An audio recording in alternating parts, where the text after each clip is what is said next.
નમસ્કાર મિત્રો અને વડીલો, તમારું બધાનું ગુજરાતી સ્ટોરી ચેનલમાં સ્વાગત કરું છું. જો આ સ્ટોરી તમને પસંદ પડે તો આ ચેનલને સબસ્ક્રાઈબ, લાઈક, શેર અને કમેન્ટમાં બી ભાઈ જરૂર આપજો. અમદાવાદ નજીકના સાણંદ ગામમાં રહેતો હતો મિતુલ પટેલ. મિતુલ સ્વભાવથી શાંત હતો, સમજદાર અને હસમુખો માણસ હતો. તેની પત્ની આશા થોડું તીખું બોલતી પણ દિલથી ખરાબ ન હતી. પણ ઘરમાં એક મોટો પ્રશ્ન હતો, સાસુ વહુનો તણાવ. મિતુલની મા કાંતાબા અને આશાની મા હંસાબેન એકબીજાને ખાસ પસંદ કરતી ન હતી. જ્યારે પણ આશા તેની પિયર નડિયાદ જતી ત્યારે પાછી આવીને ઘરમાં નવી ચર્ચા અને ઝઘડા શરૂ થઈ જતા. મિતુલ બંને વચ્ચે ફસાઈ ગયો હતો.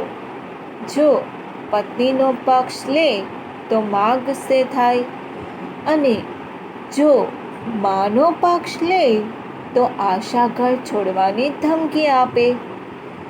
પિયર જતા રહેવાની વાત એક દિવસ ફોન આવ્યો.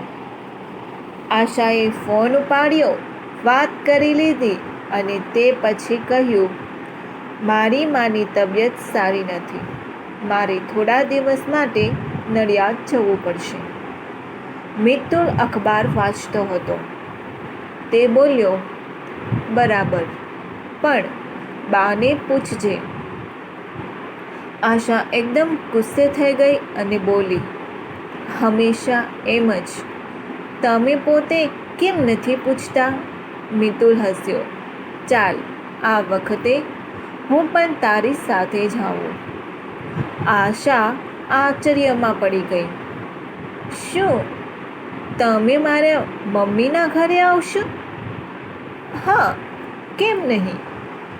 જ્યારે બંને નડિયાદ પહોંચ્યા ત્યારે આશાના પિતા પ્રહલાદભાઈ દરવાજા પાસે બેઠા હતા. મિતુલ સીધો ગયો અને નમ્રતાથી તેમના પગે લાગ્યો. પ્રહલાદભાઈ આશ્ચર્યમાં પડી ગયા. અરે મિતુલ બેટા, કેમ તકલીફ કરે છે? પછી મિતુલ રસોડામાં ગયો અને હંસાબેનના પગે લાગ્યો. મમ્મી, તમારી બનાવેલી ચા જેવી ચા તો દુનિયામાં ક્યાંય નથી. હંસાબેન સ્મિત કરી બેઠી. બેટા બેસ, હું તારી માટે ગરમ ચા લાવું. આશા દૂરથી બધું જોઈ રહી હતી. તેને વિશ્વાસ જ નહોતો આવતો. ઘરમાં ખુશીનો માહોલ. મિતુલ બધાની સાથે વાતો કરતો. બાળકો રિંકી અને મયંક સાથે તાશ રમતો અને બધાને હસાવતો. એક દિવસ તેણે કહ્યું, કાલે આપણે બધા મળીને મૂવી જોવા જઈએ. બધા ખુશ થઈ ગયા. હંસાબેન પણ માની ગઈ. 4-5 દિવસમાં આખા ઘરમાં ખુશી છવાઈ ગઈ. ઘરે પાછા આવ્યા પછી જ્યારે મિતુલ અને આશા પાછા સાણંદ આવ્યા ત્યારે કાંતાબા થોડીક ગુસ્સે હતી. પણ અચાનક આશા ઝૂકી અને તેમની પગે લાગી. કાંતાબા આશ્ચર્યમાં પડી ગઈ. સુખી રહેજે દીકરી. ઘરમાં પહેલી વાર શાંતિનો માહોલ બન્યો. આશા હવે બાની સેવા કરવા લાગી અને કાંતાબા પણ પ્રેમથી વાતો કરવા લાગી. અંતમાં મિતુલનું રહસ્ય.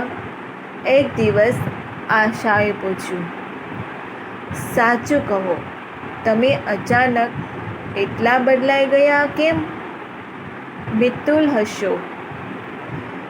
મારા મિત્ર ચેતને એક વાત કહી હતી, ઘર ખુશ રાખવું હોય તો પત્નીએ સાસુને ખુશ રાખવી અને પતિએ સાસુને ખુશ રાખવી.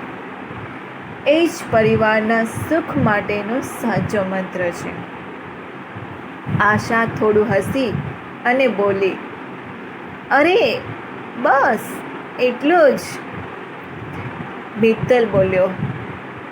હા, સંબંધોનો સાચો સાર એટલે જ પ્રેમ છે.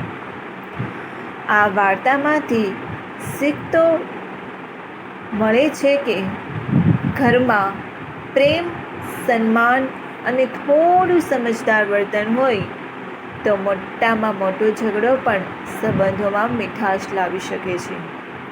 પ્રિય મિત્રો, મને આશા છે કે તમને આ વાર્તા ગમી હશે. જો ગમી હોય તો કૃપા કરીને લખો કે તમને કેવી લાગી અને તમારા મિત્રો જોડે શેર કરવાનું ભૂલતા નહીં. આ સ્ટોરી તમને પસંદ આવી હોય તો આ ચેનલને સબસ્ક્રાઈબ કરો, બેલ આઇકનને ઓપન કરીને સાંભળવા માટે તમારા બધાનો ખૂબ ખૂબ આભાર. જય શ્રી કૃષ્ણ.